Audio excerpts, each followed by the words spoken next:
our little home controller, building controller, it knows our electric rate. It knows the way that electric rate changes based on the time of day. It knows the PV flux, the solar flux from the solar panels. So it knows if there's excess power that the building's not using. It also knows our natural gas rate. It also knows the Bitcoin price and the network difficulty. This is all just in our software. And in real time, our building can choose. It can flip between heating with gas or with hash rate to save you the most money.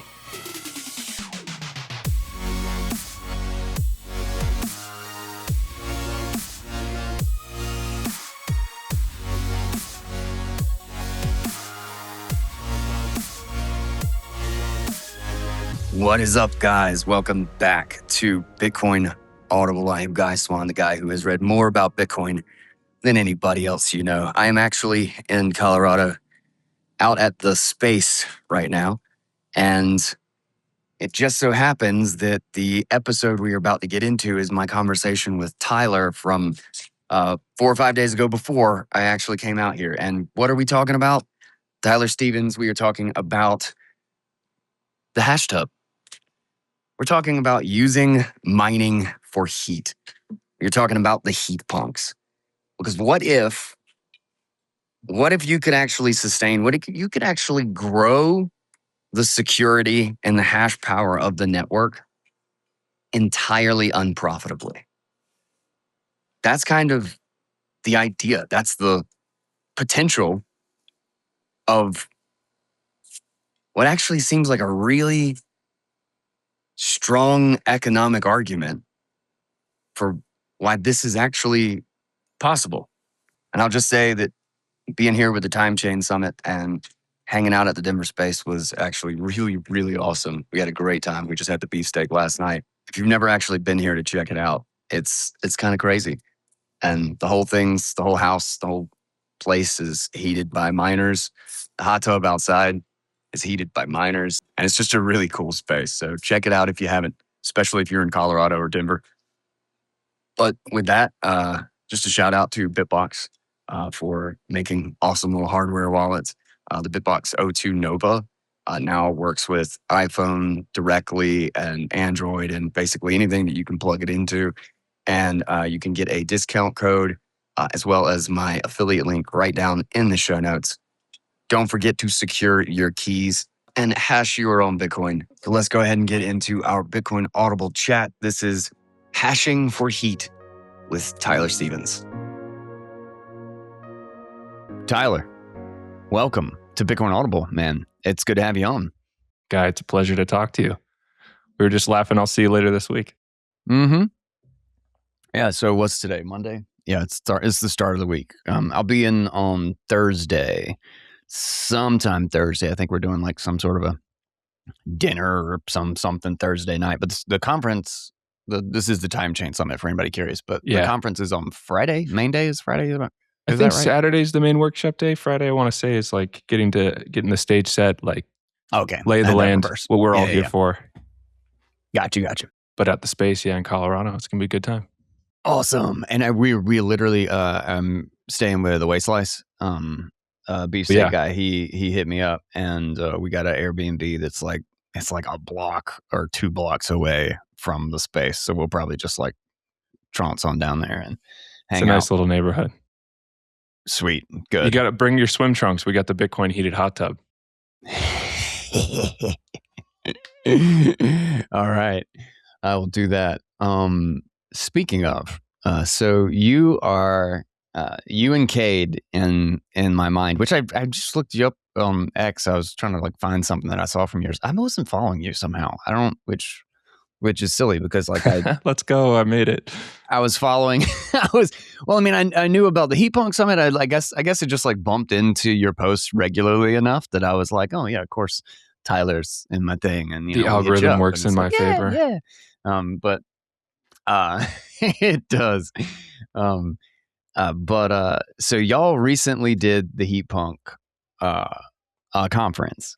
And for anybody who doesn't know, if you don't know what Heat Punk is, and you don't listen to this show, and I don't know why you're here anyway, but it's for people who are using Bitcoin mining for heat. That's right. And it's it is I'll tell you, I've mentioned this a few times on the show, but when I kind of was always intimidated about getting into mining, and it's not like it wasn't totally a little bit of a headache. I had to run, I have a background in construction before getting into Bitcoin and media and all that stuff. But I had to run 220 lines because I have What's miners, and that was a pain. I'm not a huge fan of electrical, but so there were some elements to it. But for like a typical, you can get a number of Bitmain devices that are 120 plugs, that are normal plugs. But I was shocked at how not intimidating it was from a number of different areas. Like it was like I kind of beat myself up after I did it and I had it running and I had, swapped out the fans and stuff. It was a fun enough and approachable enough project that I kind of beat myself up about the fact that I had sat on this for like 10 years and I had never actually like really mined Bitcoin. Like the only time my brother and I had ever mined was literally on a GPU back in the trailer that we were living in. And we cut it off because it was only getting like 0.2 Bitcoin a day or something. Which was nothing. And it was so hot in the living room. Like work, I was like, it's hot and noisy in the living room all the time. And we were like, this sucks. And oh man, the hindsight, the power of hindsight. But so that was like the only foray. And then I would always tell people like, oh, you should mine. And I'd kind of feel like a hypocrite. I'd cut off the show and I'd be like, oh my God, I'm not mining jack. I did the same thing. I not avoided it, but I just didn't dive in for a couple of years. Push it off, right? Yeah, learning about Bitcoin. It seemed intimidating. It definitely did. Until I bought my first S9 miner at a gas station in Colorado off Denver Bitcoin. Station? You just like met somebody at the dumpster. Adamo, baby. Yeah. Bought a quarter of weed and S9 But then miner. I did that same thing you did where you swap the quieter fans on and you get it running on 120 volt and you dial in the wattage so it's a quiet enough little space heater. It was a great learning experience. Yeah, it really was a fun project. And now I kind of worked with a couple of people to do like little Python tools, which now you could vibe code for nothing. And like you can just knock it out in 10 minutes. But with the intention of plugging it into a thermostat, and I still intend to do that downstairs in the studio. But that's a lot more involved, and it certainly was when you had to code it yourself and you didn't have LLMs. But kind of walk me through your well, actually, lay out like what you were doing before this, like what led you into being in this side of the Bitcoin space. Were you always a tinkerer? Like what kind of pushed you into this zone of Bitcoin? Always a tinkerer, big automotive gearhead. I like to wrench around on my cars. I got brought out to Colorado actually after finishing a mechanical engineering degree, and I was focused on thermal engineering, so temperatures, heat rates, heat transfer, all that stuff. COVID time brought me out, got an aerospace job. Like I said, automotive was my interest, but I ended up in the aerospace industry, which is big here in Colorado, and I was on a thermal team. So all those big, colorful, like gradient heat maps and temperature predictions on aerospace components, that was my gig. And then all the while, I met the very strong Denver Bitcoin So you've been community. in heat your whole life, right? You just all my professional life, yeah, which was very short-lived because I only ended up working in that fiat job for about 2 years, and all the while was learning about Bitcoin from the really smart Denver Bitcoin community. A couple folks had brought their Bitcoin miners to various meetups or whatever, and I saw the space heater hack jobs.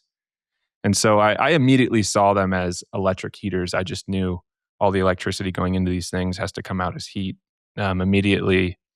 And for the better part of a year, I want to say I just kind of tried to chat with everyone who had been doing this. You mentioned Cade up in Idaho and many others, and I'd collected notes and started to meet folks. I started a community group chat called the Hashrate Heat Punks on Telegram. And ultimately, this led to me going, wait a second, I have a lot of notes on this. I might as well just organize it before AI can one-shot a book. So I put all my notes and I wrote that book for that Brains published, Bitcoin Mining Heat Reuse, which really serves as not to convince you about Bitcoin. You're already aware of Bitcoin and Bitcoin mining, but more so what you can do with the miners in this alternative use case. And that ultimately led to the book coming out in January 25. And then I kind of last minute just decided, I want to say around right after New Year's. So it was maybe 2 months out. I was like, screw it. Now the book's out. Let's get all these guys together that I interviewed and everyone interested in this. And that ultimately led to the first Heat Punk Summit, which was here at the Space in Colorado in February 25, and we just had the second one in February 26. Nice. So that's my background. I instantly saw That's these awesome. things as electric heaters, and Yeah. it's been a blast learning more about them. I realized there's a lot of challenges to overcome if we want to manifest miners as an alternative electric resistive heating heats fuel source, right? That also gives you sats. Yeah. Yeah. There's it's interesting when like just kind of digging into this idea and like seeing it as a heater, because it affects the incentives and kind of the long-term thinking about the security budget, about how to even secure Bitcoin. Because in the context of my miners, I know that like I have natural gas here, so I have very cheap heat in the house, but I still mostly, whenever I can, at least I'll heat with the miners, which will jack up my bill, quite a bit. But somehow the quote unquote loss is just not that important to me, because I know why I'm taking that quote unquote loss. And for the first year or two, it wasn't that big of a loss, just because I had new miners at the time. Like I had pretty decent hash power. But now it's just kind of like, my bill's, $200 more or whatever. But then I still get like $120 worth of Bitcoin in my, my little side wallet, like on a regular basis. And it's like, I don't know. It absolutely changes the dynamic, because like not only does it change the profitability wise, but I'm running at a loss, and it's not a loss to me. Like it doesn't have to be profitable, because I'm just trying to make my downstairs comfortable. Yeah, and you're the extreme case too. I mean, obviously, most people in the U.S. near metropolitan areas, non-rural, will have natural gas, which is cheap. We're blessed to have cheap natural gas here in North America. But I mean, so am I in the space, our building here in Denver. And we're doing it anyways. I'm doing the same thing. Solar can help as well. You outlined, you're getting private non-KYC Bitcoin right from the source. You're supporting the network, all these good things that are going to lead to guys like you and I doing that anyways. But then there's also folks that are up at 10,000 feet with a 500-gallon propane tank that's $6 a gallon, and they have to shovel a mile-long driveway to fill it up, and they got to time it right and set the reminder on their calendar. And for folks like them, like, it literally can be the same cost to heat with electricity, and then you get the Bitcoin and it's savings, right? And this is a non-profitable mining operation that is saving them money. And so I think that's going to be a huge growth in Bitcoin mining network hash rate over time, which is these mining operations that aren't seeking to be profitable mining operations. They're just useful in some way. And how can you beat that? Yeah. It really is fascinating, because it doubles down on the thesis or the thinking about kind of like how, do you read and or listen to Brandon Quittam's Pioneer Species piece? I don't think I have. I know of it. Okay. What I loved about that thesis is that he talks about Bitcoin as a system that seeks out, dormant and lost energy sources, right? And as a quote unquote pioneer species, what he means by that, in a very simple summary, is it will go find new sources and tap into something even when there's no infrastructure, there's no road, there's no people, there's no population, there's no community. It can simply find the source, just like, gold. You're talking about the gold rush, right? They will literally go west. They will dig themselves a hole into the side of the mountain and start trying to mine gold and have themselves a little hut. And then what happens? A trading post shows up nearby as more and more people start and find the gold source. Like that becomes the pioneer entry point into establishing communities, into establishing infrastructure. It's the thing that pulls them to a new area. Just like you have coal mining, whole towns that were just around coal mining, right? A town just sprung up because somebody found coal. And in that same way, Bitcoin is this. And it for just general energy source, like any energy source that you can find that is untapped or economically infeasible for some other reason, can be tapped into with Bitcoin mining because of all of its various like non-time specific, non-uptime, like internet. All you need is an internet connection. It's not geographically like restricted to anything, characteristics. And there's also this idea that like, we have, I think Bob Burnett like breaks this down really, really well, is the idea of like the mice, the horses, and the elephants in the industry or whatever, and that like the sweet spot is the horses, is that it just suggests that over time more and more stuff is going to be pushed into rural, into the edges, into disparate energy sources that are untapped in other ways, and that there are actually a lot of strong economic incentives for decentralization because of these things. And I'm just curious, like how. Like I'm sure you've thought about this a lot longer than I have, or a lot more in depth than I have, because you saw a heater when you first looked at a S9. So I'm curious, like, expand on that for me from your perspective. Those guys certainly put it way better than I do. My engineering brain resorts to thinking of these as like low energy states. That's how I frame them. And you're right. I mean, I first got interested in this because I thought it was cool. It was a way to learn about mining and make it tangible. I think for most folks that mining with these industrial machines feels out there, right? I mean, that's why a lot of these hosting companies exist, because these machines can't even really be run at home anymore, not easily.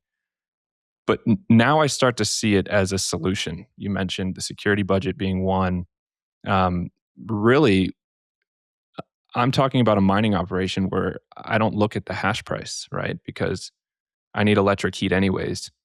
And what really blew my mind when I realized the opportunity and scale for this was when I researched more for the book that half of the world's energy is used on heat, and 25% of the world's energy is used for what we call comfort heat. That's just space and water heating, meaning not really hot, not trying to melt, aluminum ore or whatever, or iron ore, right? You're just we staying can do cozy. that with chips? I don't know. Maybe one day, but yeah, a quarter of the world's energy is used on just keeping people warm, keeping water warm. And just some quick stats on that. If like 1% of comfort heat was mining with average machine efficiency, you would double the network hash rate. I think right now at a Zeta hash? Yeah. 1% of comfort heat at like 25 joules per terahash. So not even a modern efficient garbage. miner is one Zeta hash. That's bad. Yeah. Or what's also crazy is like all US domestic 50-gallon water heaters. I'm not saying all of them are electrics. I have a natural gas one, but many are for different reasons. You don't want to have like the duct to bleed the carbon exhaust outside or whatever. But yeah, just US water heaters would add 5 zettahash to the network. Yeah. That's crazy. And that debunks the like Bitcoin mining energy consumption is bad argument. I think AI has kind of taken that narrative off the table anyways, but how can you say it's bad if people are going to pay for the heat anyways? Yeah. I'm curious. So, and maybe this is just because I have natural gas as an option, but is there literally any thinking in making the chips or making the design, quote unquote, less efficient in the context of creating more heat, because like basically making it a better heater thinking less about the hash rate, but just like how do we pump as much heat out of this as possible, so that, like, I guess, like, a heating element is not a very efficient thing, right? There's just it is basically friction, right? It's resistance in a piece of metal that you put electricity through, and then, like, because it's inefficient at sending electricity from A to B, it gets really freaking hot, right? Correct. So, so essentially, the resistance in the circuit is creating the heat. And so I'm curious, is how have you thought about, or what do you know in the context of, can this be comparable watt for watt, just purely in creating heat? Like, does it literally match, or can it literally match a typical electrical heating element by running it through a chip, as opposed to whatever the specific metal that they do to just make it hot? Yeah, those super high resistive elements, I think they're typically like a nickel chromium. Exactly as you said, they're meant to be really high resistance so that they get really hot. I mean, those little heating elements that are in an electric water heater, they're smaller than a water bottle. They kind of just like plug into the side of it, and they get really hot on purpose. It's good for heating your water quickly. I will say that the efficiency doesn't change. The energy doesn't have anywhere to go. So when you throw 5,000 watts through a Bitcoin miner, you're getting 5,000 watts of heat, more or less. I like to say 100% efficient. Obviously, some energy goes towards sound and light. Obviously, you don't want your hash board glowing, and it's minuscule, but effectively 100% efficient. So we're already there in the sense that the energy is not lost. The difference from a resistive element is that these chips can't get to 400 degrees Fahrenheit, right? Yeah. Or they will be destroyed. And so, to your earlier point about, can these chips be designed for heating applications? I think yes. My understanding, I'm not an electrical engineer, guys like Scott 9000 would be better to speak on this, is the smaller the transistor you go, we keep seeing silicon getting more and more efficient, better design. We're at 2 nanometer in like my iPhone chip that's right in front of me. Holy crap, is it really? I hadn't even kept up with it. Yeah. Oh my God, that's nuts. I think it's harder to run those smaller nanometer designs hotter. Yeah, for sure. It has to do with like electron hopping and stuff that's out of my wheelhouse. No, it's right? I remember one of my favorite stories about internet history was, God, I hate it when I can't remember the name of somebody who is like a completely undersung hero in like the history of the internet. And this is like actually a name that some people like would recognize. I believe he was a cypherpunk, if I'm not mistaken. But I think he was working at like IBM or something at the time. But they started getting the chips, like the gates, small enough that they were flying errors that they could not explain.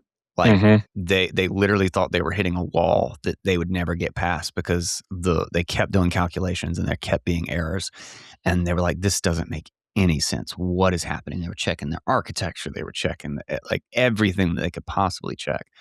And whoever this unsung hero is, who I can't sing or praise because I don't remember his name, had a thought, because he had like a background or a interest in like nuclear physics and like that sort of thing. Sure. And he was like, I wonder what at the time the chips were being built on like a ceramic base. He was like, I wonder what the half-life and gamma ray or alpha particle like output is of ceramic.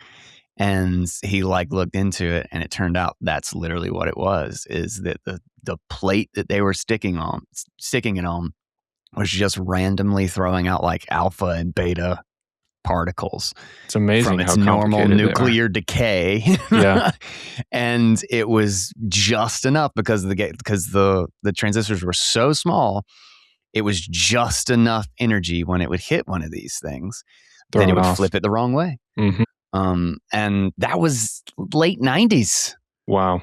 That was like, we were already that small, like 2 nanometers. Like, imagine and this is what gets me about quantum too, not to change the subject, but like the whole idea of a quantum is that you're going to make a chip at like that level, like a tiny, like microscopic transistor that can sit entirely in the middle, sit like at no 0 and no 1 and not have any noise at all from the universe, right? Not from the material that it's made out of, not from the temperature, not like the noise problem is so massive. And I just, anyway, the totally different subject, but it's why I'm not totally convinced that it's good people are working on it. But yeah, I mean, the chips that we're using, they're incredibly complex, but they still take all that electricity and turn it into heat. And just to throw it back, like effectively, there's this notion in the electronics industry of binning chips. When you have a silicon wafer, you make as many chips as you can fit on the wafer. Some will come out worse quality than others by accident. This is actually why Apple has the M2 and the M2 Pro chip. They just, the lower tier ones are just bins. And they basically silo off the defects and say, well, let's just sell this as a less horsepower chip. And for us hash rate heat punks, like that's our bread and butter, because I want the cheaper chip. I'm not a slave to the highest efficiency. I want the lower capex, right? Because this is going into a home or an appliance or in some infrastructure. And so in that sense, we could take bin chips. We can also serve kind of the way I frame it as the retirement home for industrial miners that are no longer profitable in those standalone mining ops. Nice. One of the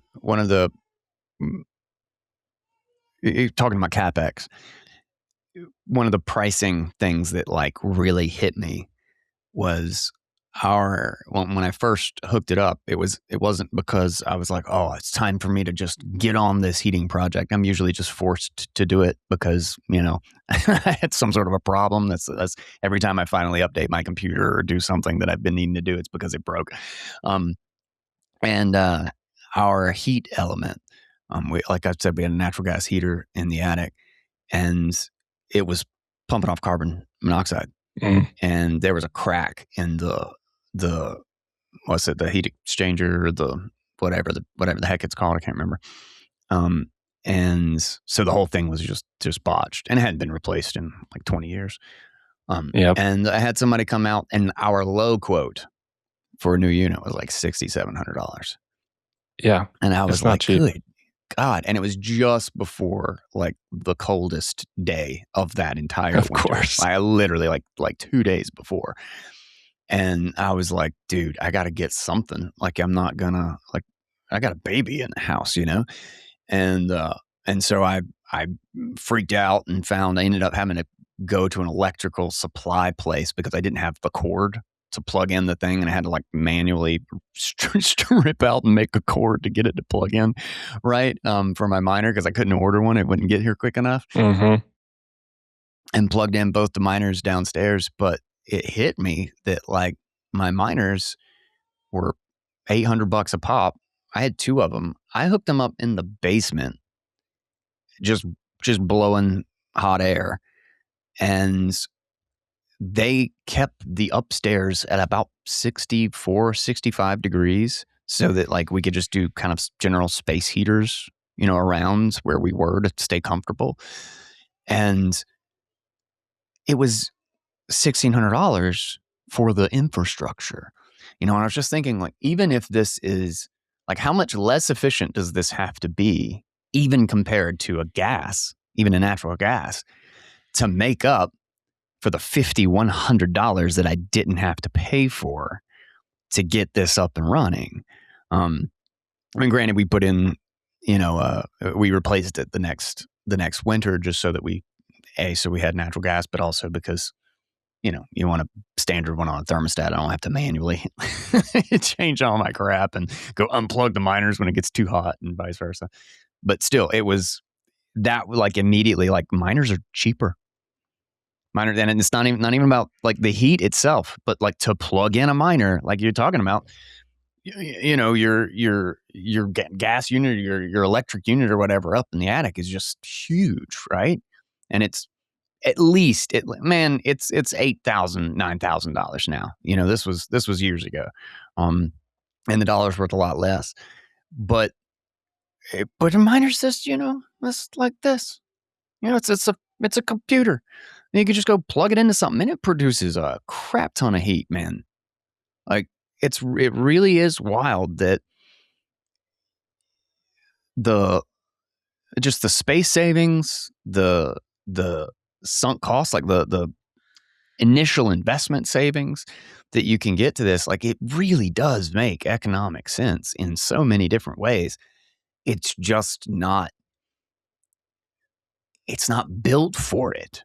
Right. Like that's really the thing. And that's what you have been working on, or y'all been getting into recently, as I understand it, is how do you cross that gap? How do you make it built for this?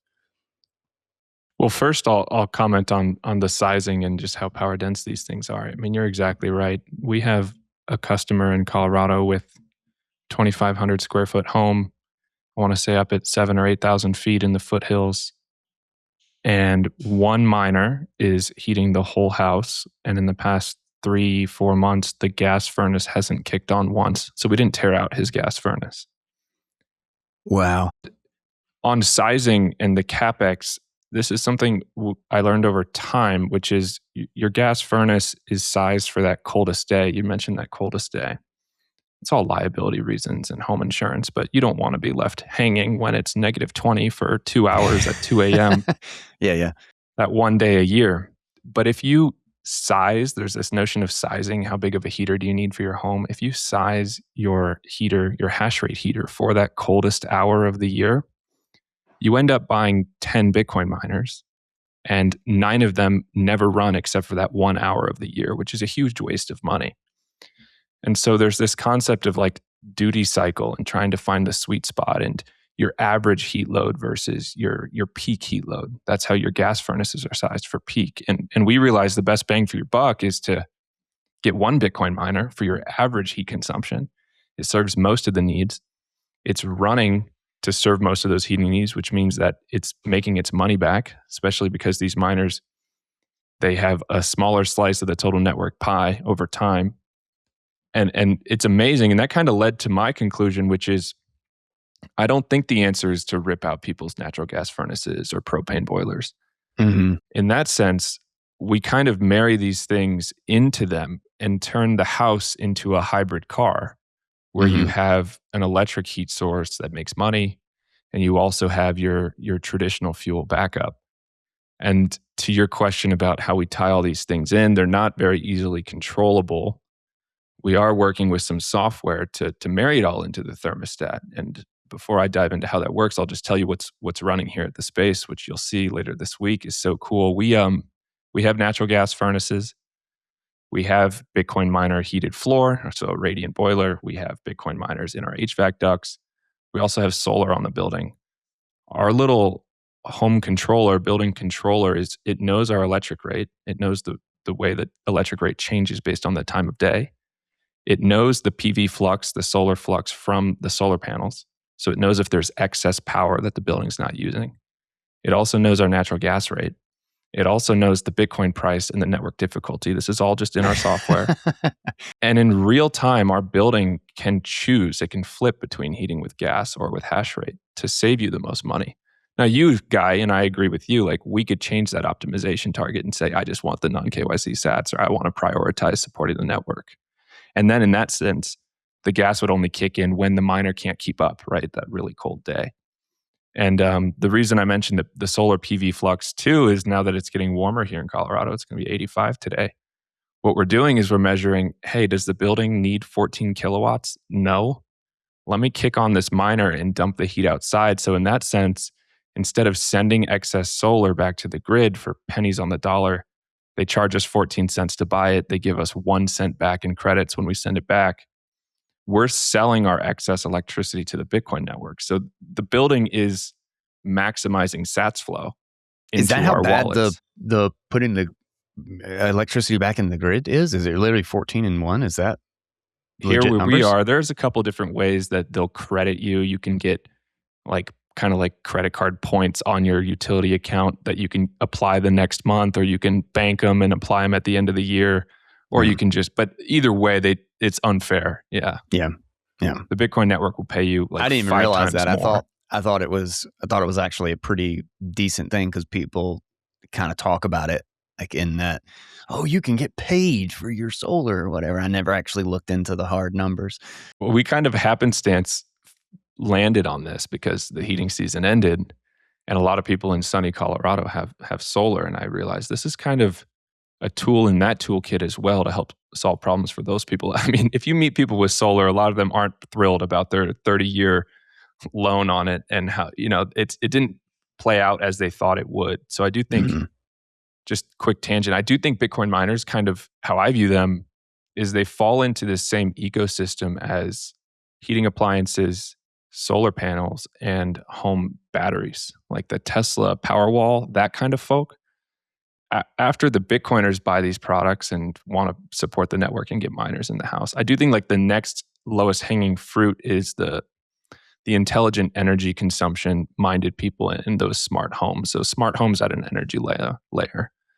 But just quickly on how we're doing this, you can't really wire a Bitcoin miner to your thermostat. You could with just some relay in between that just kills power on off, and that's how your gas furnace works. It'll heat for 5 minutes with a lot of flame.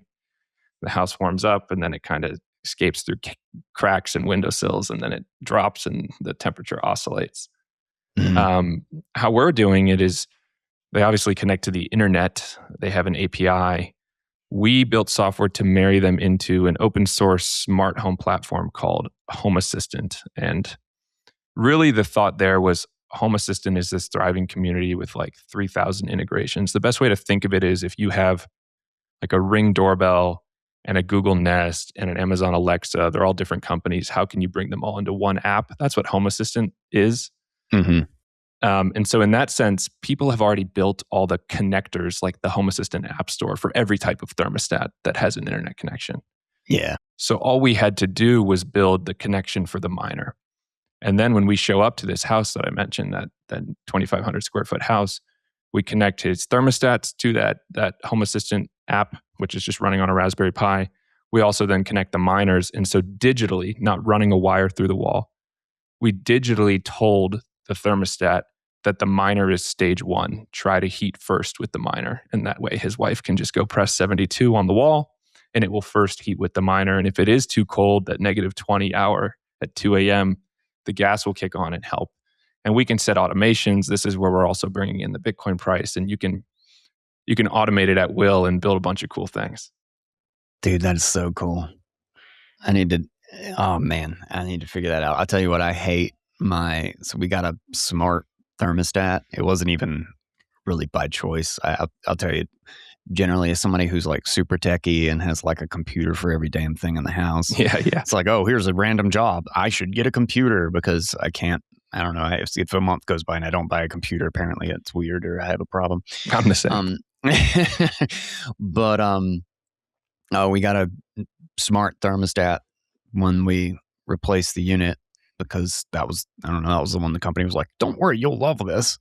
And in a lot of ways, like I really like the interface and stuff. Like there's some things about it that are really great, but it has this god awful like community eco feature.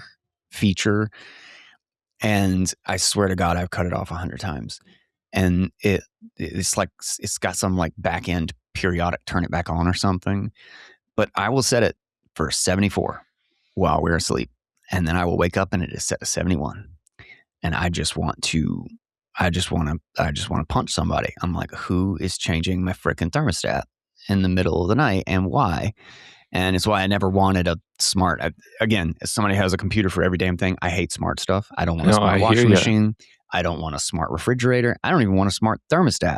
But I do want it plugged into my miner, so I don't know how smart it needs to be to go from one to the other. You're highlighting a good point, which is most of these IoT devices have some backend, some cloud that they phone home to. So it's smart, but it's not sovereign in the sense that you're giving your information about your home to some other company. The beauty and another reason that we build our things with Home Assistant is the smart home, the cloud is the Raspberry Pi in your house. And so it's local control only.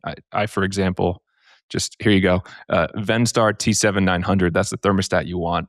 It only has a local API. I am writing this down. Hold on one second. Yeah. All right, everybody, patience, audience. I'm just going to put it in whatever the stupid. I have a random note. VIN, VIN, VENSTAR T7900. T7900.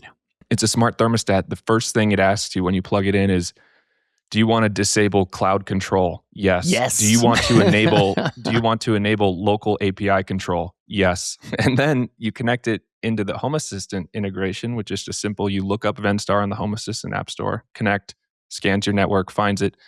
Now you have smart thermostat control only locally. In fact, you can't even access the thermostat or the smart home when you're not on your local network unless you go and enable cloud or open ports or however you want to do that, right? Because nice. You can get Home Assistant on things like Start9 and Umbrel, and that's your whole networking layer. That's another conversation. But I agree that specifically with the Bitcoin-minded folks, like sovereignty, IoT, just because I want all these smart features doesn't mean that you should have to sell your soul to the corpos to ingest all this data.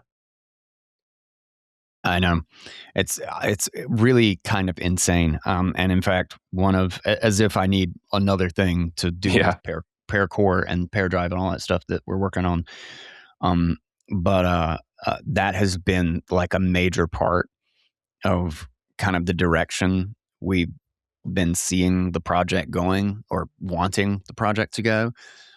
Is that like, after you create, a simple peer-to-peer network and space for sharing file indexes and syncing files, like our messaging protocol is agnostic. You can do whatever you want. So you can actually have any file sharing protocol inside of the peer-to-peer space that we build. So we could literally have BitTorrent on it. We could have hyperdrive on it. We could have hash tree, like whatever. We could choose whatever thing we want inside of it. Even though we're kind of having our own simple like setup of this. But because the messaging system is agnostic, you can have just a custom messaging for anything. And we want to build or modify some open source or easily modifiable thermostat. I want home security. I want a camera. Totally. I want cameras in my house that I can access remotely and that are entirely peer-to-peer and that are under my control, that aren't something that somebody like it's so stupid how much we've put up with for something that now you really can just vibe code. And yet there's no product out there because I think just nobody's taken the time to kind of finish it in a way that makes it feel like a product, that makes it feel like it's done, that it's accessible to just somebody who wants to plug it in and make it work.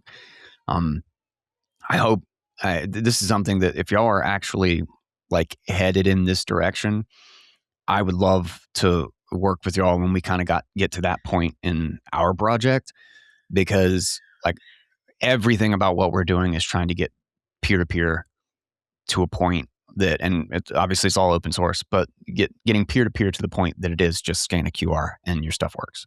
I agree.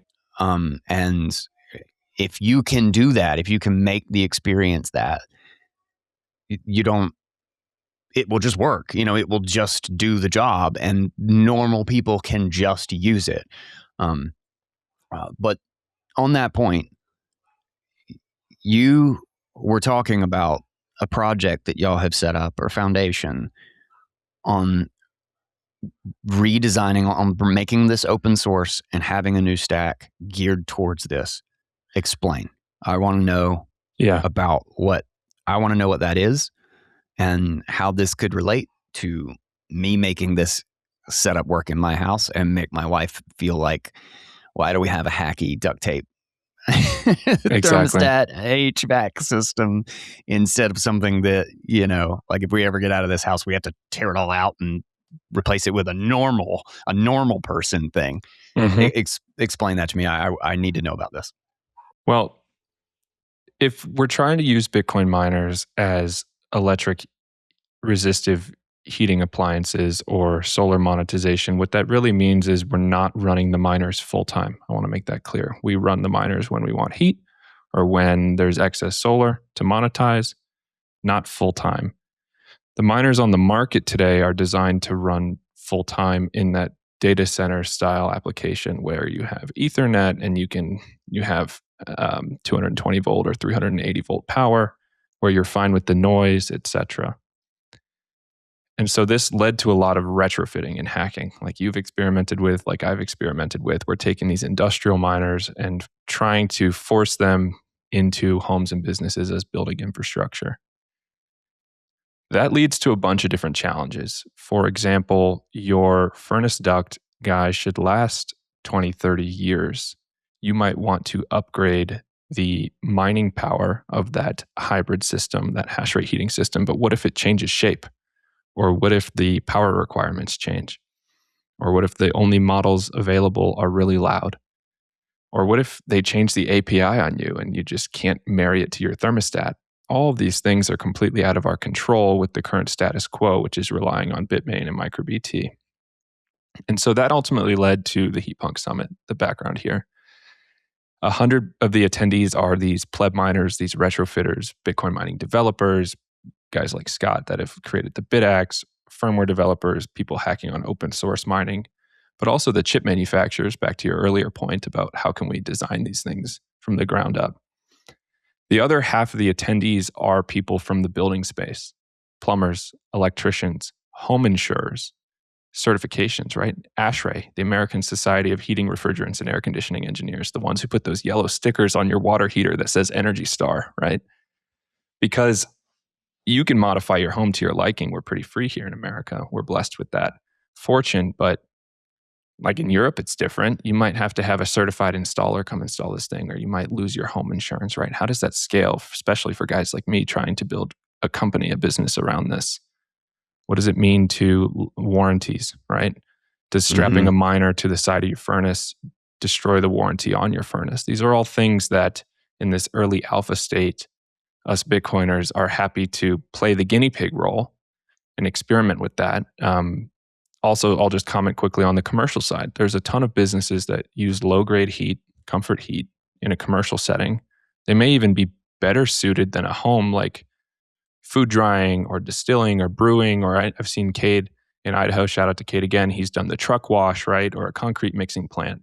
They're going to use that warm water, that warm air year round. It's great for mining.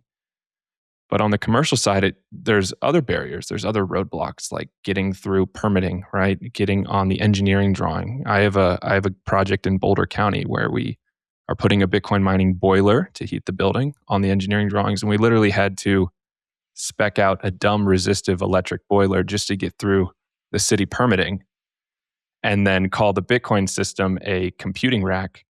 And then after the fact, we're just going to like change the control so that yeah, exactly. Wow. So that's the Heat Punk it's just Summit. Computers being cooled.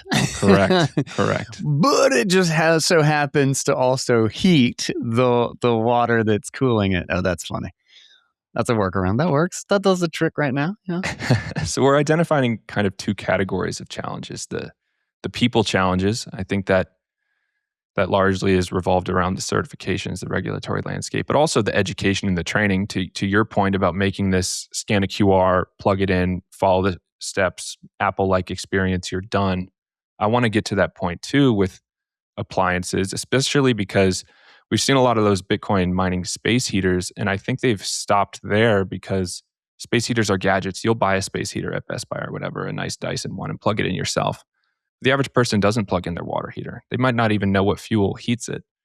They don't change their furnace. They call the plumber. They call the HVAC guy, right? And so we need to make these things, educate those tradesmen and make them simple to install. So that's the people side of the challenge. The Hashrate Heat Punk community is really trying to solve that.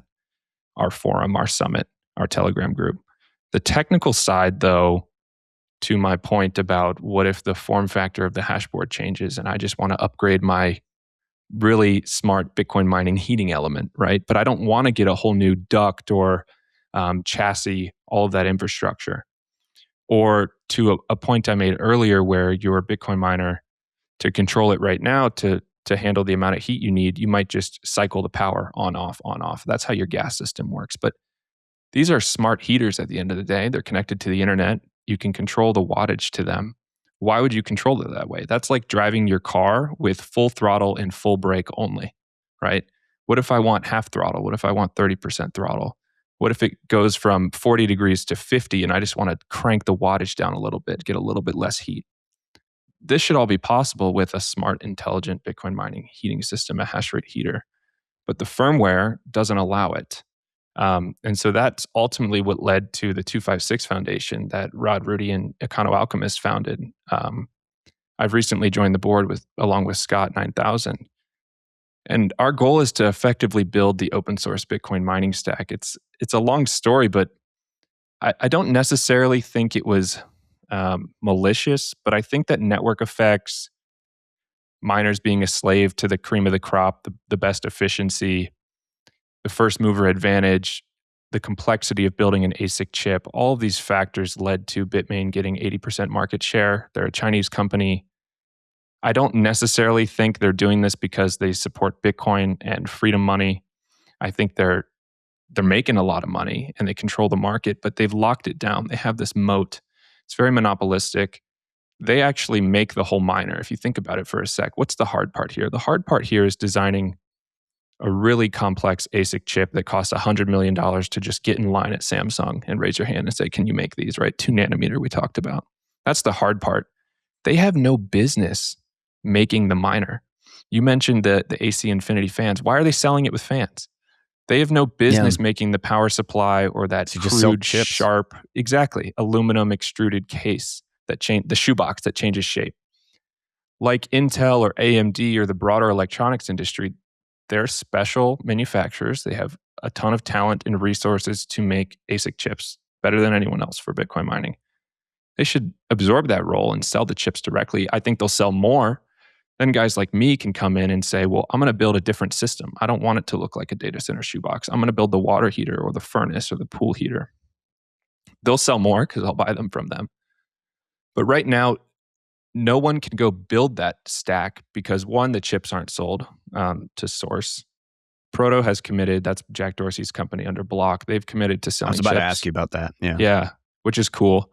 But furthermore, the firmware is all locked down. There's no documentation. The BitAxe is a great desktop miner. It's a good little toy or a gift for someone. But how I view it is really a manifestation of what's wrong with the mining industry. Scott had to use his electrical engineering prowess and reverse engineer that with no data sheet on the pinouts and figure out and then redocument it. He had to build his own documentation. Hey, this is how you talk to an ASIC chip. And I put one of them on this board. He worked with other guys like WantClue to make the firmware for that, and open source firmware, AXOS. All this is to say is like we're having to rebuild that stack. It's almost like a company, let's think of Bitmain here, like invented aluminum, and then they didn't tell the whole world how to make aluminum, right? So they have the monopoly on aluminum. And if you want to go build it, they sell Lamborghinis, but if you want to go build, a Chevy Impala, you have to buy a Lamborghini, tear it apart, take it apart, and use the pieces to build it. Yeah, correct. And that doesn't fit the Bitcoin ethos of being open source, verifiable, inspectable, right? And so Bitcoin mining firmware, you mentioned GPU mining, CG miner, which was computer graphics miner, the original firmware, is GPL licensed. It's open source. Bitmain forked that, added their special sauce, and then closed sourced it. So technically, every miner on Earth illegal. Is in violation. But the Chinese doesn't respect open source laws. Yeah. And so, long story short, this leads to the 256 That's funny. Foundation. I didn't even realize that. Yeah, no, they don't care about Bitcoin's ethos at all. And so the 256 Foundation exists to open source this Bitcoin mining stack, not build a chip. That's a huge endeavor. Maybe one day someone will build an open source chip. There almost doesn't really need to be an open source chip, though, as long as you have healthy competition. I'm never going to have the capital to go get in line at Samsung and build my own. But we are building the firmware. Mujina is our open source firmware. And then a one-click deployable pool instance, Hydra Pool. The thought there is a lot of these pools are complex and hard to spin up, and we don't know how they work under the hood. And so it's smart to support Bitcoin's ethos by having a very simple one that you could plug and play install on your Umbrel or your Start9 or deploy in an enterprise setting. You can play around with different fees. You can change the payout methods, all that stuff. And then there's also 2 open source hardware projects. And open source hardware is kind of new. We're not aiming to build products. We're a nonprofit. The thought here is open source hardware for the hashboard and the control board should exist as what we call reference designs. That is to say, hey, Tyler, when you want to go build the water heater, you shouldn't have to relearn how to talk to an ASIC chip, right? And so a reference design, the BitX kind of is one, but it doesn't look like a normal miner. It doesn't have the separate control board that your fans wire into. It's a smaller single platform. We're building the Ember One hashboard reference design to basically be a little square, 125 mil by 125 mil, and it'll have 12 chips on it, all kinds of chips from Bitmain, from MicroBT, from Canaan, from Proto. And all it exists to say is like, if you want to go build a product with these chips, here's the one little dev kit you buy, and it tells you how to talk to it. You can then change the shape, you can add more chips, you can add more power, things like that. And the same thing for the control board, the Libre control board. We have added Raspberry Pi compute module hats on top of it. So for example, you can just add a hat that wires into your Mercury dumb thermostat, right? And then your miner can be controlled by the simple wall thermostat. Or you could add a temperature sensor that gets submerged in a tube in a heat exchanger in your hot tub, for example. And then the miner firmware is actually reacting to the water temperature, not all these extra steps where I talked about Home Assistant trying to marry these things in software. So that's the 256 Foundation. We're trying to build these building blocks so that the whole industry, once those chips are sold, can take it at will and build what they want.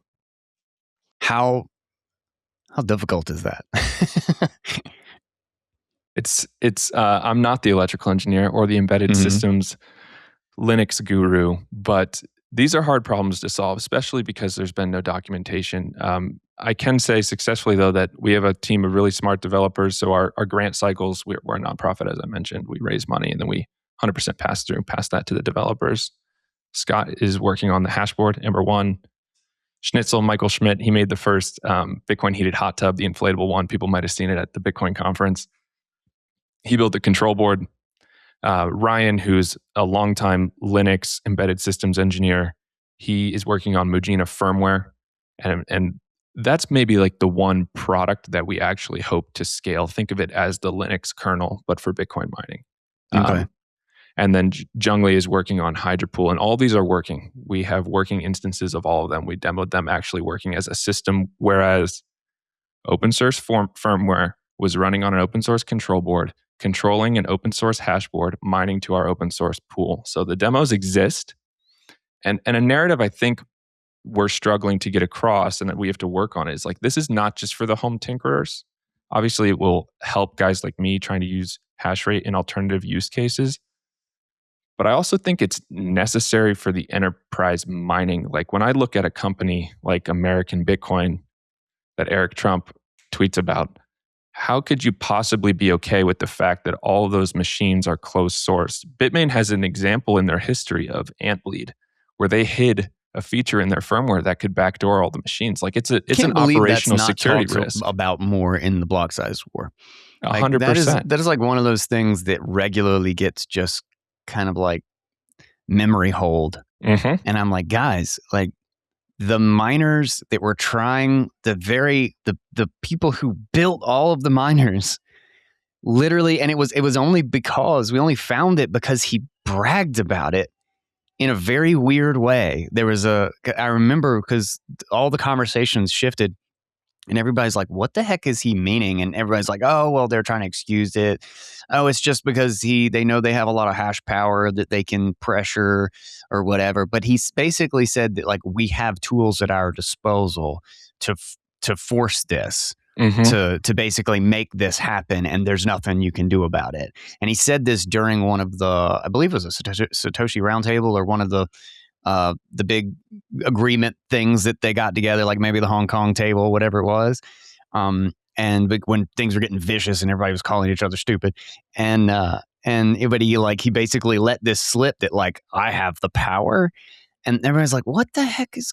What do you think he means by that? And it's like, oh, he's just a big miner. That's what he's talking about. It's like, no, there's something else going on here. You don't just say that. And it was like 2 weeks later or something. It was Greg Maxwell, I believe, right? That Wild. found it. Oh wait, no. Greg Maxwell reverse engineered defined the covert ASIC. I'm confusing those two.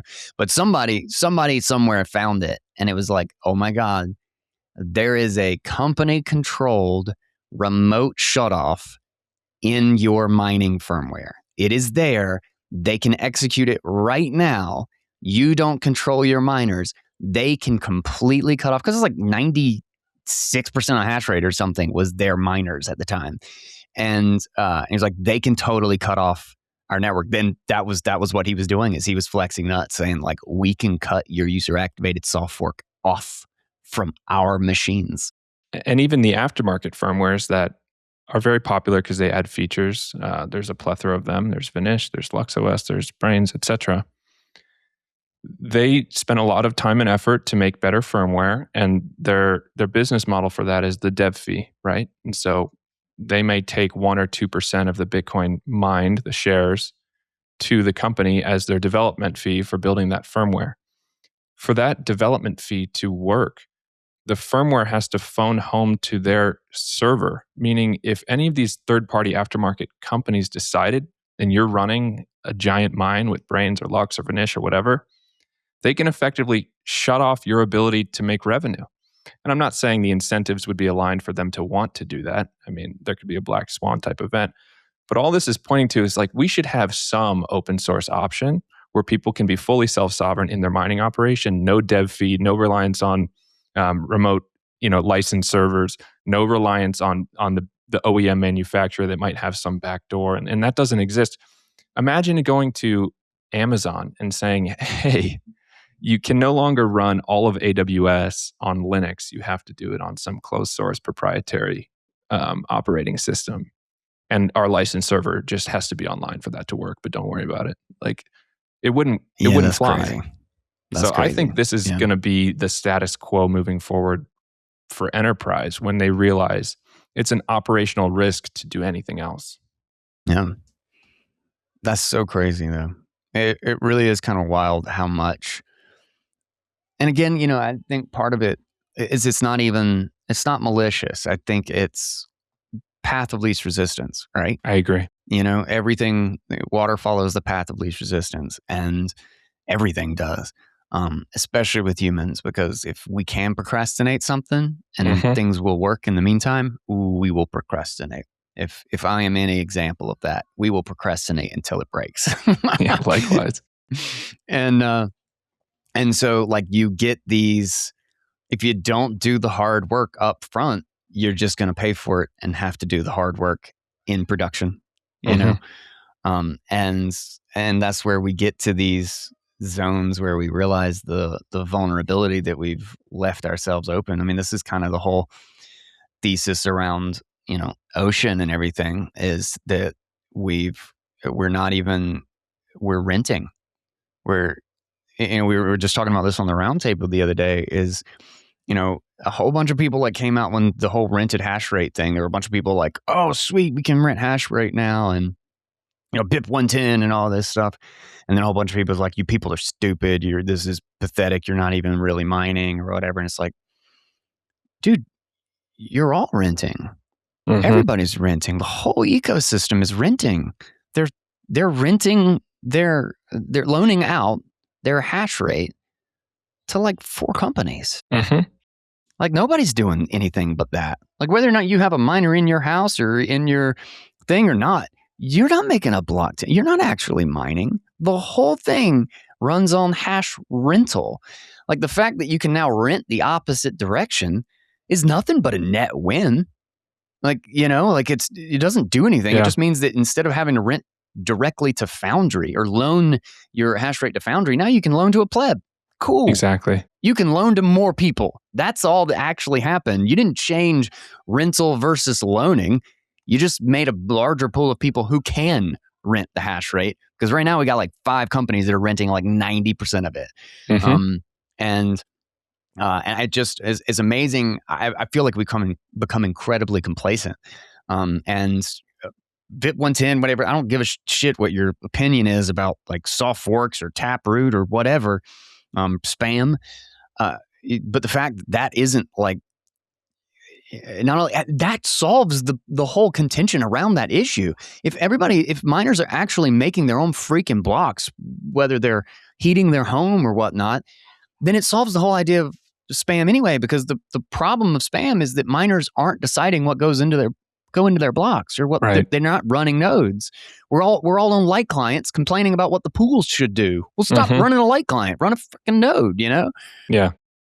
And so anyway, not to I hear you. tangent, No, I but know. it just drives me crazy that I feel like the big issue is still being ignored. And because everybody's like, BIP 110 is ocean. It's like, no, I'm not running BIP 110 and I'm mining on ocean. I build my own blocks. Ocean doesn't tell me what blocks I build, I agree. And that's what we should be doing. Miners should decide, Bitcoiners should decide with nodes and with their miners what the hell goes into Bitcoin. And of course, we're going to have problems and everything's going to be contentious as shit if that's not happening. That's the future I hope for, is obviously putting miners into these building energy systems will hyper decentralize at a physical layer, but there's still a lot of work to be done to ensure that we can decentralize at the digital layer as well. And I think it gets me excited though, because I think all of this points to, as much of the Twitter wars exist and the battles and the different opinions, like, and my frustrations with the current status quo in mining, I think it all points to the fact that we're very early in mining. And I do think that status quo of what we refer to as Bitcoin mining, what comes to mind when you think of it, where we're at right now is just going to be a blip in the history of it overall. And people are going to look back and go, that was wild. Dude, it's so crazy how fast the era's changed too. I think this is kind of like the first semi-stable era of Bitcoin mining, is why it feels like, oh, well, we're there. It's like, well, no, we literally just kind of hit the first good plateau that lasted for any length of time in the industry, something that lasted long enough to actually build up a kind of layers. Like if the base is changing so much, you can't build the derivative. And I don't mean derivative like financial derivative, right? The next product that's derived from it if the base changes, right? You can't build a first floor if your foundation shifted again. And in that same way, in that sense, this is kind of the first era of Bitcoin mining that has become stable enough, or has moved slowly enough that you can start building, the first floor and the second floor on top of it. And it doesn't immediately collapse and you have to rebuild it all again. It stays stable. And preparing for starting to take the time to build for a future where, okay, when the foundation does change, we don't have to rebuild 1 and 2. We can put these in and out one block at a time because we built it right, as opposed to just as fast as we could all at once, but stuck together so that there was no modularity, right? There was no ability to make these things talk and work together. Yeah, we're trying to commoditize the base layer of what makes up a Bitcoin miner inside the black box, so you can morph it into whatever you want. I mean, something I'm thinking about is with all these large miners, the elephants from Bob's analogy, when they start shifting to AI and they stop ordering 10,000 new rigs from MicroBT or Bitmain, I'm curious how this is going to play out, because if they then turn to the horses, the off-grid guys who are maybe have other challenges that they have to solve from an energy or a resilience or reliability in some obscure weather location, right? They have other pain points. Or if they turn to the smaller guys like me, where I'm trying to control them in heating and solar monetization use cases, eventually, guy, I'm going to be like, I don't want your slop. Like, just, you know what I mean? So their largest customer is actually shutting down. I'm kind of curious how that's going to play out, if that makes sense. No, that's a really good point, because it will change the profit dynamics a lot, especially when like used machines, I think will slowly get like proliferation. Like S9s are a great example, is that plebs are still buying the crap out of S9s. Like S9s still have a life cycle. But when was the last time that anybody has run them from an infrastructure standpoint? Right. like not at all. Like they're not profitable. I have an S9 right here. I tried to buy I tried to get a couple new ones and got scammed. But so I still only have one. I should have had 4, but it's exciting. Things are changing. I'm really excited to see what kind of miners exist in 3-5 years. I'm building this notion of what I think the ideal solution is in my mind for our heating applications, because we talked about like the hybrid buddy system where it's not sized to be the big furnace. It's just something you strap to what you got. And I think standard form factors, I think you mentioned noise. I think water cooling is the answer. So the chips are actually water cooled, and then that water goes to a radiator like you'd have at the front of your car, but that could be in your HVAC duct. That's actually how we heat that house that's heated by one miner. It's actually a water-cooled miner, so it's silent. And then the hot water goes through a radiator. The radiator's in the HVAC duct. And when we tell the miner to turn on, we're not telling miner fans to turn on that are loud. We're telling the furnace to just turn on the circulator fan that it already has, and it just pulls air through that radiator and absorbs the heat from the miner. And so in that sense, we didn't add any noise. It's the same noise as his current furnace. These are the kinds of things we're thinking on. Yeah. That's what I need to figure out with my setup then, because, and kind of with liquid cooling or whatever is, I'll admit again, back to it's a little intimidating. Not that like a radiator is like a complicated thing. You know, my brother and I, my brother's huge into cars or whatever. So I, secondhand smoking, lots of car knowledge and car fixing. But so I wouldn't worry about like kind of the setup, so to speak. But I would probably be buying or getting, a car radiator and like modifying it with, just like a heater hoses and stuff, trying to figure out how to make it work, right? Yeah. And like there needs to be something more solid, and I would love for it to just be in the system fan. But I think the way mine is set up right now, like I can get access to the ducting, but I don't know how I would actually get I guess I could do some crazy thing to actually put the radiator up in that location, but then I'm pushing air through rather than pulling, which feels not optimal. There's a lot of inherent knowledge that we've come to learn over the heat pump community and then the technical building blocks of the 256 Foundation. It's ultimately led to what I'm doing right now. So outside of 256 is I founded a company called Exergy with my colleague Dylan and Mike, and we're kind of the Denver heating and plumbing guys because we got to be there solving those types of problems. Eventually, I want to build the miners and manufacture the systems, right? And certify a network of installers. But we're very much in the loop right now because you do have to figure that out. And it's on a per house basis. Everyone's different. There's a lot of challenges to overcome, but it's exciting and fun. And we're proving that it works, which has been really cool. How do you deal with the ramping up problem of heat, especially with like a natural gas? Like I have a gas water heater. So it gets hot very quickly, right? I mean, it takes 30 seconds if you're at the other side of the house, right? But that's not that big of a deal. 30, 40 seconds to hot water is great, especially when it never runs out. But when I have set up the miner, even in air cooled, it will take at least 3 to 5 minutes before that air is really warm coming out of there. And when you're looking at water cooled or dielectric cooling, I can see that. I don't really know what the specific heat of the dielectric is, but water specifically takes a shit ton of energy to heat up some water, right? So I could see that being like 15 minutes to it's actually warm.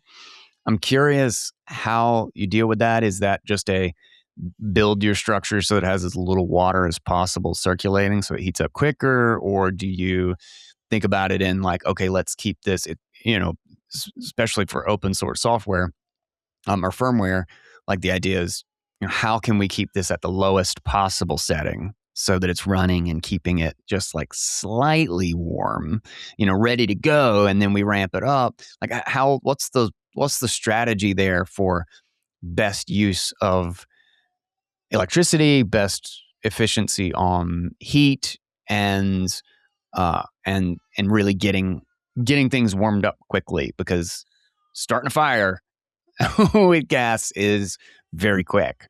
Do you compensate before? Like lean This up? goes back to the comment on the traditional resistive heating element getting 300-400 degrees, and a flame, you can imagine, is much hotter, right? And that's why they have what's called a quick recovery time. They can heat quickly. Because they have so much heat output, usually it's measured in BTUs or 1,000 BTUs, MBH, which is 1,000 BTU hour. That means they really only need to burst that heat really quickly. And so they do have quick recovery times, but also they don't need to run very long. Mm-hmm. For context, that home I'm talking about, so this is twofold actually. It's the water heater question, then it's like a normal heating system, either heated floors or heated air. To touch on the water heater first, the water heater is actually a hard one to solve with the miner because it's an insulated closed volume, meaning you heat up the tank and then the tank is insulated and it stores that heat until you use the hot water, the domestic hot water. The problem you can see there is as you heat it up, think of it like packing luggage into your car. It gets harder and harder the more full it is, right? And as the tank warms up, it gets harder and harder to shove heat in there. And so you actually need to like walk the wattage of the miner down so it doesn't fry itself because the tank can't take the heat as quickly. That's a hard one to solve. What you really want is a smaller miner that can run longer, a higher duty cycle. But if it's a smaller miner, then the recovery time is really slow and it takes forever to heat up the 50 gallons. So I don't know what the answer is for that. I think it's a difficult one to solve. I think it's probably a hybrid where you have some gas or resistive element and you kind of fine tune the two to maximize sats flow. A building though is different because I guess your building's closed. There's closed doors, closed windows. It's a closed volume, but it's still leaking heat. Your home is insulated, but there's a rate at which the heat escapes out of the house. That can depend on how cold it is, how well the walls are insulated. So heat is escaping. The thought here, how your gas system works, is it just really high heat flame. It just dumps a shitload of heat into the building, maybe overshoots your target by 2 degrees, waits for it to escape, undershoots your target by 2 degrees, and then recycles. And it'll do this, run for 5 minutes a couple times out of the hour. The home that we're heating, that I'm using as the example often here, it's got like a 200,000 BTU furnace. So it's really large. It can serve that coldest day. It'll just burst heat. On a colder day, it'll run that heat for longer. The miner is only 17,000 BTU. So it is, almost 10 times, it's over 10 times smaller. But the miner has been able to heat the house entirely for the past 4 months. And the reason is, to your question, the miner basically never shuts off. I can go look at his home data and the miner will run for 7.5 hours straight. And that's where the wattage dialing comes into play. We're cycling it on and off right now because of the firmware limitation on the Watts miner that we're using. But with open source firmware, what we'd be able to do is pretty tight control. We should be able to keep it 74 degrees flat, right? And if it gets colder at night, the miner will ramp up 200, 300, 400 watts and kind of just, so the miner wattage is what's wiggling. The temperature of the house is what's flat instead of the heat being flat and the temperature of the house wiggling, if that makes sense. That's pretty great, actually. It gives you the version of smart that actually makes sense rather exactly. It's more performance. Rather than a smart thermostat that 100% changes your freaking temperature even if you don't want it to. It's so stupid. Yeah, Bitcoin aside, that's actually like a performance increase. And technically there's some efficiency gains too, because you lose efficiency when you're constantly like kickstarting your heating system on, off, on. When your heat is just max or not. Correct. When your input is cannot be granularly controlled, you're just it's like turning on a fireplace full blast versus just off. Exactly. And then trying to circulate to make it not feel like you just shot a torch off in your house for 5 minutes and then waited for it to get cold again. But that's essentially what happened, right? Anyone with a desk or a kitchen table near an HVAC vent hates it when the AC or the heat is on. It's like scorched air or freezing cold. Yeah. I have a little bit of that myself, and I don't really have a place to move things around to. But that was actually the interesting thing about when I plugged in the miners, because I had the AC Infinity fans, because I was not able to get the setup. I needed something really simple, right? So I just took it into the main return or whatever. I just cut a hole with my snips and put a big pipe in it and then just pumped the air into it. But because of that, there was almost no air movement. Like you could put your hand up and you'd be like, I think there's air coming out, but it's like very, very slow. But it's just constantly pumping out. Just It's like leaking it over a long time. Slight warm air in it. But after an hour or two, you're like, it's comfortable in here. Mm-hmm. And you would never just be, blasted with hot air from the vent. Which was, okay, it will take longer. Granted, I only had one miner, so I purposefully, a lot of the reason was because of my setup, but it was also pretty great because it was just a comfortable zone. But I literally was manually shifting between low, medium, and high because that's the only options that WhatsMiner gives me, right? But I think the long-term solution is once it's up to the temperature, you shouldn't have to worry about that recovery temp again because the miner should just throttle itself and you're happy-go-lucky. Yeah, that's awesome. It's wild to think about how many benefits you can actually get out of it when,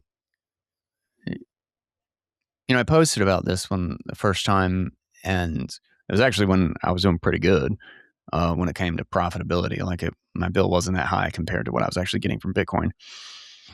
But the number of people who came in and was like, this is stupid. This doesn't make any sense. Look at this is how much you get out of it. And here's my calculator. And I was like, yeah, I don't think it quite works out that way. It's so specific. If you just do calculator math, for like flat, like what you're paying for, it misses so much of the picture. A great example is just I was going to have to pay for a whole new heating unit and I didn't all winter. Exactly. I got to put it off for a year. I got to procrastinate on fixing my heat, but I saved myself a almost $7,000 bill in the short term to basically put in my heat for free because I already had the miners. I just hadn't done anything with them yet. And what if strapping a miner, takes some weight off the shoulders of the furnace and it extends its lifetime, I think there's so many benefits. Yeah, it's wild. I love the idea of like the hybrid home analogy. That's pretty clever. I'm curious what your thoughts on solar are. I'll tell you, I have wanted to take the dive into solar just because of like the stupid government subsidies and grants that you can get to offset the cost. I've never thought that it was going to really be profitable. I just like the idea of having my own energy source and to offload the rest of it into Bitcoin mining as opposed to the grid. But I'll admit that again, this is I guess an intimidation element. My two big concerns are how difficult is the electrical and the switches and all the stuff in having a battery set up that will if I'm actually storing some of the power, then offloading into the miners when the batteries are full, and basically dealing with all of that, and how much does that add to cost and ongoing maintenance, one. And then two, are there any decent looking solar panels? I really hate the way solar panels look on a home, it just looks tacky as hell. And the only thing literally seems like it's like one of those things, like if you get a computer, it just looks like this black, alligator, sharp angle. It's like, I want something that looks nice, that's what, more than anything. That's why I buy Mac, is just the way it looks, and the way it feels as a product. Granted, there's way other benefits too, and I love the software, but I hate things that just look like crap. And big panels on a shingle roof just are garbage. And it feels like the only company that's doing anything else is Tesla with the shingles or whatever. Have you seen those in the wild? I haven't. I'm not in the wild, not personally, no. But they look good from the photos and the thpeople who do. There was that guy who does all the electronics reviews The he's a black guy. He's very popular. He's really MKBHD? fun. Yeah. Yeah. He has the roof thing. Mhm. And I think he had like a picture of it or a thing in some of his videos. So it looks pretty cool from what I've seen. But it's like if Tesla's not serving your area, good luck, And it's like, I'm not going to do it if it doesn't look like that, unless I can hide it on the back of my house or something, I'm just curious what your thoughts and ins and outs and if you've seen anything in that, because that's kind of like something that drives me crazy is I would love to have solar and like my own energy source, but I'm still learning a lot about solar. It's funny just to take a step back to think about where Bitcoin brought me, already trying to learn how plumbing and HVAC works, and now I'm exploring solar. My understanding, well, one, I agree, or to point two, I agree on how ugly it is. What helps is if you have a house that is strategically the right direction and the majority of your array can be on the backside or a side or something that's not visible from the road. I always notice, I'm like, oh, that's unfortunate. You want solar and you're facing south or whatever with the front of your house. Yeah. The tiles I think are cool. What I've seen actually, and we just did an install in Buena Vista, Colorado, up at like 9,000 feet. It's pretty sparse, a lot of land. And these folks will have, I don't know if it's ugly or not, I can't decide, but they have these big solar arrays that aren't on the house. It's almost just like, a 45 degree angled little shelter, it looks like, in the, 100 meters from the house. You could hide it behind a shed or something like that. That's cool.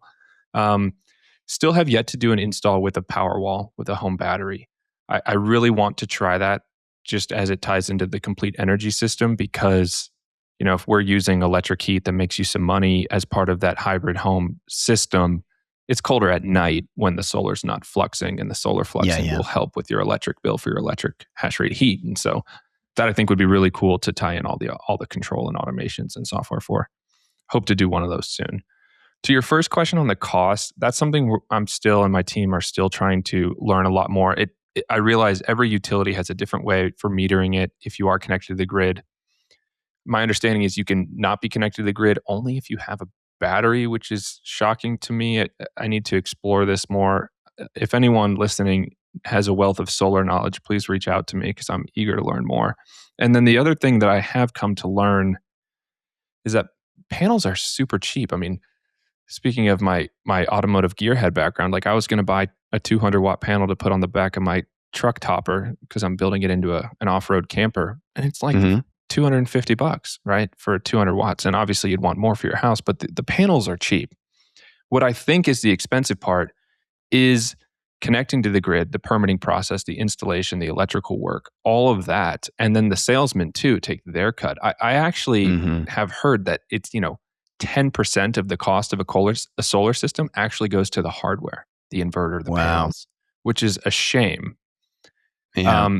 And I need to learn more about the regulatory landscape on where we can kind of fit in with that. Because I do think, heating aside, say you're in just a warm climate like Arizona or something, I almost view like a Bitcoin miner that straps outside and is part of your solar system playing into that complete building energy system as well. But it'd be hard to convince the grid they don't get any power back, I think, unless it's hard for them to manage. I wonder if there's any benefit to say, grid, you just pump power. You don't have to deal with the influx of small little trickle streams of power back from all these homes. So I'm curious how that works at the grid level as well. But I certainly view it from my high-level engineering brain layer as this is a solution that can solve specific problems for folks that may have 20 years left on their loan for their solar system, and they're just getting these tiny little credits, and their power bill is free, but then they're still spending their $300 a month to pay off the solar system. They're getting 1 cent back on the excess power, when what if the Bitcoin network gave you 7 cents back per kilowatt hour, whatever it is? That would 5x your speed at which you pay that system off. I think that would be great. Or I just had a crazy idea. What if the hash rate went to the solar company, right? So the system paid off itself. It paid off its own loan. Oh, they basically installed it with the battery, like with their setup. They placed it in themselves. Oh, that's cool. Yeah, because that's something we're playing around with we're running a datum instance here, constructing block templates, and you can split shares at the pool level on datum. Mm-hmm. Yeah, dude, that's really cool. It's super cool because we've been automating with the Ocean API, like just playing around with it. If we're heating the building, then those sats go to our company because we installed the system, but we didn't install the solar, our building owner did. So if we're monetizing solar in the summer months, automatically send those sats to the building owner. And so it's choosing where to send the money based on what the building's doing. And I think that's wicked. That's so cool. Again, smart that makes sense rather than a refrigerator that you can tweet from. The sovereign smart home. That's my vision, guy. Yeah. What's your big out there? Like if you were doing this for 20 years, what would you hope the end result was in 20 years? I hope a substantial chunk of network hash rate online is distributed into these low energy state building energy systems where hash rate is solving utility function, not aiming to be profitable mining operations, meaning they're solving real problems for people's paychecks, they're solving real problems for people's load balancing, helping balance the grid, monetizing solar, heating your home. In this sense, hash rate becomes synonymous with building energy infrastructure. That's my vision. Yeah. What's crazy about that is, you can always just like imagine like, oh, we can decentralize this and we can do all this stuff, and it's like great. And it's like it's a staggering, like a astronomical amount of work to pull that off in so many different ways. Especially the lower you get in the infrastructure stack, right? Mm-hmm. And there's nothing as low as energy. Like energy is the bottom of the stack. But what's fascinating is that, I've seen the history of the internet and this idea of the, who is it? Balaji Srinivasan talks about it, the network state, and this idea of network as power and as the new organizational mechanism is that this system is something that's like traveling down from the top down the stacks of society, where protocols are just taking over. Protocols are replacing systems. Protocols are replacing authority. But this transition, I genuinely think the more and more we move forward through time, and Bitcoin is such a clear, huge 2 steps forward in this kind of like evolutionary push that we're having. I think in 100 years, we will look back as we had the industrial era, where like the industrial revolution. And I genuinely kind of think that the internet era will be seen as the shift from human authority to protocol organization. And one of the fascinating things about when you figure out money as a protocol, like you just talked about with the being able to split at the software level with the building owner or the people who've installed the solar. And you can basically do this not only automatically, but verifiably. Mm-hmm. You can do this where like each of the participants remotely can know and secure, like that, like you can't change it, right? It can be done safely. Is that you begin to realize how important of a piece that is in a decentralized grid. That what if you didn't need giant centralized pools that are pumping out now? I've read the whole series of, Bitcoin in the grid and like all this stuff like that. So I'm not trying to offload like, oh, the grid's really simple. You just, you get the frequency right and everybody can dump their own energy in. But if you can actually make that level of adjustments at the home level and make a home a hybrid from, do I use the miner? Do I use the solar? Do I use the furnace? Those are really, you add in the frequency and the load to the grid, and you break this up into neighborhoods and all the individual transformer periods or zones. you actually kind of have a recipe for turning the grid into a hybrid. Like those are kind of like the critical pieces to, oh, we have a lot of energy coming from this direction. Oh, this is the new price of energy, so people should be dumping more. The price of energy just went up because the frequency has dropped on the network. Okay, well, people are going to turn it down because if you have like, oh, I need to turn my furnace on, turn my miner off because we need to dump more into the grid from my solar. Like you kind of have like one additional layer from the context of your home setup. Your home is smart enough now that it can account for the price on the network itself. And 100%. you start to look at the real possibility of, again, decades out, new protocols, new infrastructure, new everything, but decades out, a decentralized grid is actually possible, where energy isn't coming from one giant regulatory approved source. Energy is coming from, 20 giant sources, and then 3,000, 10,000 smaller sources, and 100,000 tiny sources. And it's still able to communicate and balance. That's a very Star Trek future, but you actually start to see the pieces that could lead us in that direction. And what's the next protocol? Like, you could have said it was Star Trek to have digital money, in 2002, and it was, right? It's like, we're going to have internet money and nobody's going to own it. It's like, what are you, retarded? And that's never going to happen. Like, even most of the cypherpunks were starting to give up on that. It was Hal's endless optimism that maybe this one will work is why he checked out Bitcoin, right? But we have it. It works. And we forget the 50 years worth of laying groundwork for when you have a tool, okay, what are the new tools you can build with that tool? Exactly right. I mean, one thing that just came to mind as you were speaking was I was looking at ERCOT, which is relevant to this example here, the Texas grid. There's a generator model, a home generator. Generac is the popular company that sells them nationwide. The Texas version, the Generac in the ERCOT domain, can talk to the grid. And so homes in Texas already know if electricity is too expensive because the grid is stressed to preemptively turn on the generator. And so all of this points back to the sovereign smart home, the decentralized grid, where what do I want to build towards? I want to build towards reliability, like a hybrid home, robustness, right? I mean, the hybrid setup gives you 2 heating sources, gives you one method of monetizing excess energy.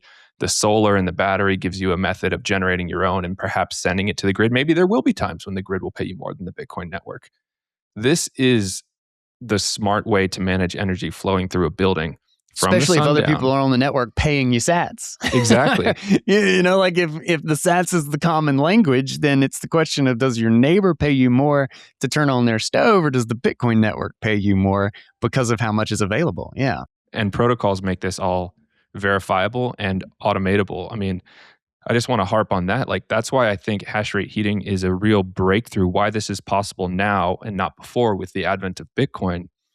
There have been people who have been monetizing compute for a while, whether it's enrolling your gaming desktop in like gene folding at home or whatever, and you get gift cards or something. Or now I've seen tweets of people trying to raise money and partner with NVIDIA to decentralize AI clusters into neighborhoods and homes, and you can pull that heat off. Technically, you could, right? But the cool thing about the Bitcoin network is you can split up a miner into any size chunk, any heating system. And the second you plug it in, it's going to do 2 things. It's going to turn electricity into heat and money. And that happens because of the protocol. So where do you chop it up? What are the right sizes? And where do you place it? I think that there's way more people in the loop. There's way more companies and overhead and problems to solve when you talk about doing that with OpenAI or Claude, right? Mm-hmm. And that's why I view the answer being being Bitcoin mining. And maybe one day this black box that is your hybrid system will also have some slots for your hash rate heating elements. Maybe one of them will just be local compute, right? For your local AI models. Why not? And then when you query that and that ramps up in heat, the miners ramp down and the building's still getting the same amount of energy. So it's an exciting future to build towards. Yeah. It's wild. it's crazy how much sometimes I think a lot of the future that I see is like super pie in the sky. And, some people are very, it's never going to work because centralization, what I mean? Like, think about our project, right, is Paradrive, and this idea that like where peer-to-peer communication can be made normal. Like that's, in any real sense or very practical sense, like that's stupid almost, like you look at what has worked, like look at the way the internet is, like no, peer-to-peer is never going to become the dominant of the internet. But then you kind of look at I try to figure out where those pieces of trajectory, the little pieces that are happening, push us towards that trajectory, and you do start to see a pattern. And you realize it's like, that totally is possible. It totally is possible. We're just at such the low end of the curve, and there's still just so much to do that it looks like no progress. It looks like no real progress in practice, because all the progress is pre-practice, right? Mm-hmm. But like Bitcoin is critical global infrastructure now. That's just peer-to-peer, man. Like that is an open peer-to-peer network. And the internet has been peer-to-peer. We just lost it because it was too easy to monetize, or not only was it too easy to monetize centralized infrastructure and platforms, but it was too unbelievably lucrative to own the social network, to own the communication layer between people. And then the power that came with it was massive. So it just got so much funding so quickly. And the decentralized alternative had no way to pay. It had a centralized payment system regardless. Mm-hmm. But now we actually do. So it feels pie in the sky, and it feels insane to think that like, oh yeah, we're going to solve all these problems. But it really is just one block at a time. And when you do solve the problems, you actually don't have, you can have a better experience. Like as long as you get all the friction out of the way, you can provide something that the user wants that can't be done in a centralized way. That's right. So it's like, how can we not try at least? I don't know. I fully agree. matters- That's why you got to come to the Heat Pump Summit next year. Right? Yeah. So I'm roped in now. But respect to you guys for putting in the legwork and doing it. And you mentioned grants. How have y'all been doing on that front? Have y'all seen a lot of support? I mean, it's obviously volunteer support, and there's a lot of people very, very excited about it. But have y'all been doing on getting company and kind of like quote unquote investment support, and like how are people pushing in that direction to help this project forward? I'm curious. Yeah, it's a good question. The 256 Foundation kind of was kickstarted by getting structured, defining the projects, because these weren't grants where people applied with an idea. We specifically set the scope for these 4 projects because they're the building blocks of the mining black box. We do accept grant applications for any idea that helps support the open source Bitcoin mining ecosystem, be it a dashboard or whatever. But we had a telehash event, which is like an 8-hour live stream in January of 2025. So just before the first Heat Punk Summit. And we asked all the community to point hashrate at our pool, solo mining. And we were live streaming for 8 hours. And the 256 Foundation hit a block live on air. I think it's the only block that's been solo mined live on air.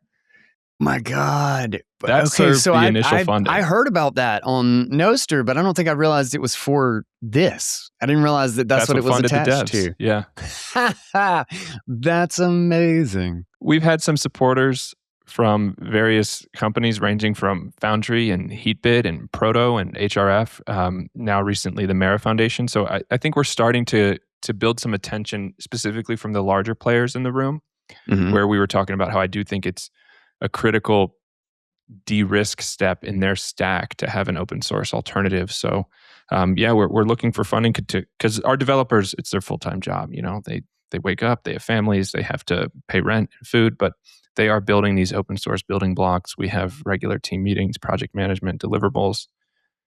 And so that's our goal for fundraising. And then the other thing we're looking for is not just folks like me to take the open source firmware and try to hack it into my miner to talk to the thermostat, but it would also be great to get feedback from the big players, the big fish, right? The mega miners to say, hey, we tried running Mujina firmware in our farm and it needs X, Y, and Z feature, right? Yeah. If we want this to flourish as the base layer Linux kernel of Bitcoin mining.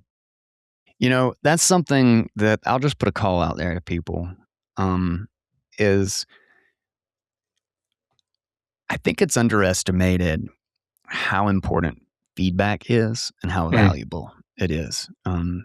Criticisms, bug reports, whatever.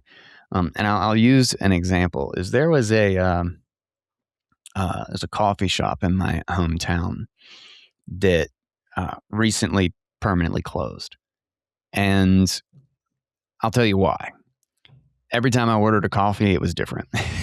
I ordered the same coffee, but it was a different coffee every single time, right? And the owner was, you kind of get somebody who's a little bit elderly and they're just like, let me just kind of like make this based on the feel of the customer and stuff I want to know. I want to be a small town thing. And she was very much like that.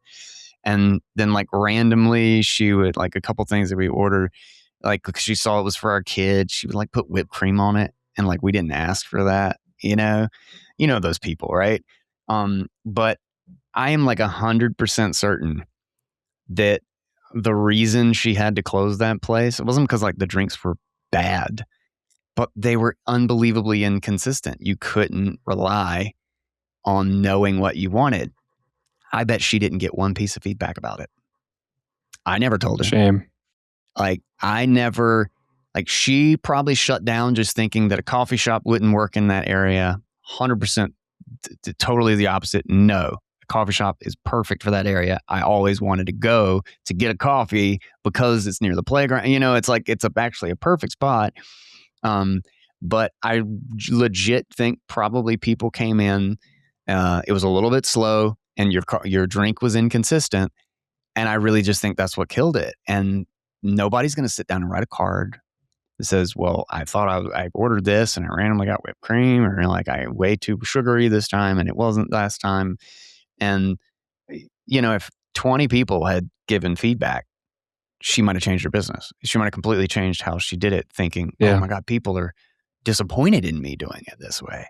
And that's a long story for the unbelievable value of feedback, of people trying stuff and then reporting what they find, reporting how they feel when using stuff. And, are you annoyed that this took 3 clicks?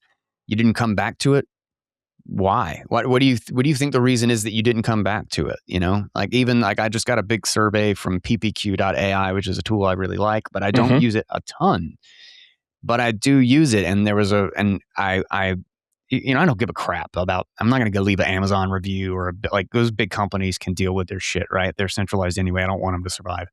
But for Bitcoiners and Bitcoin products and things that I use that I really respect and I value the work that they put in, I try to go the extra mile. I try to, and even if it's nothing other than filling out the survey, of giving my legitimate thoughts, leaving a review, even if it's a bad review. I don't leave a bad review being mean. I leave a bad review so that a 2 out of 5, and then I give legitimate feedback. Like I'm just like, listen, I want to make this a 5-star, but this is just how I feel when I'm using the app. Blah blah blah. And I call to action to everybody out there: review your Bitcoin products. If you don't use something that you wish worked for you, I guarantee you the people who are building it or working on it want it to work for you. They want it to do the thing that you want. And you might not know the answer, but you might know that it's when you get to this point that you stop and you go to Google Drive instead. Or you decide to just, plug into this other thing and you'll figure it out later, right? What is that friction? Like, leave feedback. Talk to the people, go join the Telegram or the, whatever, post, message them on Twitter. Because I think it's easy to forget, especially because it's like free and it like doesn't matter, whatever. It's just a survey, how how unbelievably valuable that can be, especially to a small project that's trying to do something in a space where they don't have direct feedback, where they're not a product with a centralized service that they can just soak up everybody's data and like analyze how long you waited on this post, So do that if you can for all the Bitcoin things, all the open source things. Provide feedback. I think that's immensely valuable. It's well said. And I definitely have to shout out. That's why I went to an old school forum, right? Because we need feedback, but we also need to document this stuff and build the ecosystem in the community. So if you're curious of learning about hashrate heating, go to heatpunks.org. We have a forum where people have taken the time, and wrote up, here's how I got it to talk to my furnace. Heatpunks.org. Here's how I got it to tie into my thermostat. So that page will link to our forum. And then if you're curious to tinker on the open source Bitcoin mining stack, like I said, all those repos are public. You could build a miner right now with open source hashboard, control board, firmware, and pool. Check out 256foundation.org. There's a forum as well. And we're looking for feedback. Specifically, also organizing dev calls, right? If you just want to have a video call, hop on Jitsi with the lead developer and give your contribution or ask your question or propose a feature, something you're looking for, a pain point you have with the current firmware or something that you're struggling with your home miner. That's what it's all about. Hell yeah. I will have links to both of those in the show notes. Dude, I'm kind of at the end of our zone. I have another obligation, but dude, thank you for coming on. It's been a pleasure. Is there anything else you want to point people to? I mean, we did 256foundation.org. You said heatpunks.org? Heatpunks.org is the hashrate heatpunks community. And if you're curious, or if you're in the Mountain West region and want one of these systems installed in your home, you can reach out to my company specifically, which is exergyheat.com. Exergy Heat. All right, I will have all of those saved. Dude, thank you. Thank you. This has been a blast. I'll see you in a couple of days. That's right. We'll hang out. Yes, sir. Oh yeah, I'm jazzed. I'm gonna go sit in a hot tub powered by. Dude, we're gonna nerd out super bad. Yeah, we are. I got a lot of stuff to show you. I gotta see everything. I'm gonna video it all because I need records for my own setup, and I need a confidence boost to like deal with the intimidating side of stuff. It's like, oh no, just buy this thing, because AI sucks at this. I ask AI how to do something, and it'll just give me bad advice. Constantly. It's the Wild West, but we'll help you out for sure. Awesome, dude. Thank you. Thank you. And that'll wrap us up. All right. Cheers. All right, guys, I hope you enjoyed that episode. That was an awesome chat, and I'm actually so stoked that I got to come here and actually see it all in action. And I hope you guys check out the Time Chain Summit next year. It looks like they are going to be doing this one again. And check out the space, check out Tyler, check out the whole crew, check out Exergy. We will have links and details to all this stuff right down in the show notes, as well as anything else that I might be missing or forgetting right now.